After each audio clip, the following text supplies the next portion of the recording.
The first step towards confidence in English. We have a saying in English: fake it till you make it. Have you heard it? If not, can you guess the meaning what it means? It means that confidence starts on the outside. You need to act confident and sound confident even if you don't feel confident. So, if you lack confidence when you speak English, you have to fake it. You have to act confident, even if you don't feel confident. This is very important to understand that there isn't some sort of a magical switch which you can flip and suddenly feel confident overnight. Feeling more confident is a journey which will take time and will definitely work.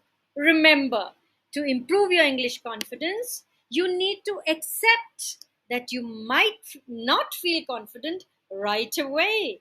That's okay.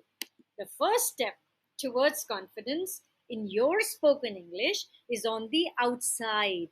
So, what can you actually do? Join Fluent Force. Join us. We will help not just on the outside, but inside too. Thank you.